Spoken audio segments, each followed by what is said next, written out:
उसका फेशियल तुमको देखना है, बोलना कि सीधा देखो नॉर्मल, अपने आई बैलेंस पे रखो, उसके बाद तुमको हमेशा पता चल जाए क्या है उसका फेशियल, हमेशा पता चल जाएगा। 2 मिनट से बोलो क्या है, ক্লোজ कर दो ভিডিও। আমরা দুইটা ফাউন্ডেশন কিনে করব, একটা ডার্ক আর একটা ফেয়ার, কিন্তু মাথায় রাখতে লাগবে দুটো ফাউন্ডেশন যাতে ওয়ার্ম আন্ডারটোনের হয়। কেননা আমরা যদি কুল আন্ডারটোনের কিছু রাখতে চাই সেটা আমরা কনসিলার রাখতে পারি, সেটা কম পরিমাণে লিমিটেড প্রাইসের মধ্যে থাকে, ফাউন্ডেশনের কোয়ান্টিটি অনেক বেশি থাকে, সেটা একটা কুল টোনের ফাউন্ডেশন কিন্তু আমাদের কোনো লাভ হবে না। ম্যাক্সিমাম আমাদের ইন্ডিয়ান টোনের উপর আমাদের কাজ করতে হবে। দ্যাট মিনস আমরা দুটো ফাউন্ডেশনের শেড রাখবো, একটা ফেয়ার একটা ডার্ক, আর সেটা ওয়ার্ম আন্ডারটোনের হতে হবে। ম্যাক্সিমাম লুক মেকআপ করার পর মুখ কালচে হয়ে থাকে, অক্সিডাইজ হয়ে থাকে, মানে মেকআপটা কালচেট হয়ে গেছে না। কেন হয়? বিকজ অফ ভুল আন্ডারটোন চুজ করতে পারছে না সেই ফাউন্ডেশনে। সেটা বুঝতে অনেকটা সময় লাগে, বাট মানে মাইনুটলি বুঝলে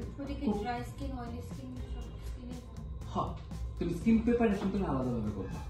ড্রাই স্কিন প্রিপারেশন আলাদা লেখানো হয়েছে, অয়েলি স্কিন প্রিপারেশন আলাদা লেখানো হয়েছে, সে প্রিপারেশন আলাদা। ফাউন্ডেশন আর স্কিন টাইপ দুটো আলাদা ব্যাপার।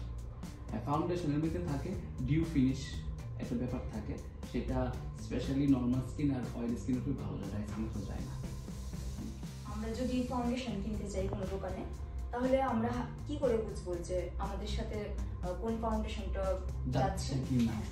সর্বপ্রথম যদি মনে করো তোমরা হাতের নার্ভ দেখে তোমরা বুঝতে পারছো না মানে ফাউন্ডেশন আইডেন্টিফাই করার ক্ষেত্রে, তখন সহজ বুদ্ধি হলো ফাউন্ডেশনটা তুমি হাতে অ্যাপ্লাই করলে, অ্যাপ্লাই করার পর এই ফাউন্ডেশনটা আমার হাতে যাচ্ছে কি না কালারটা দেখো, যাচ্ছে না হাতের উপর থেকে কালারটা বেড়ে আছে, যাচ্ছে না বেড়ে আছে, দ্যাট মিনস ইজ এটা কুল আন্ডারটোনের ফাউন্ডেশন, সেটা ফেয়ার স্কিনের জন্য। আমরা যদি একটু warm undertone like sand colour বা ওয়ার্ম স্যান্ড কালার ফাউন্ডেশন যদি আমরা হাতে অ্যাপ্লাই করি, সেটা আমাদের হাতে মিক্স হয়ে যাবে, স্পেশালি তোমার হাতে মিক্স হয়ে যাবে, তখন আমরা আরামসে বুঝতে পারবো সেটা আমাদের স্কিন টোন বা ওয়ার্ম আন্ডারটোন। আর যখন দেখবে একটু মিশছে বা একটু মিশছেও না, দুটোই মানে সিমিলার, তখন সেটা neutral undertone foundation. That is a very easy process বোঝার জন্য। Thank you.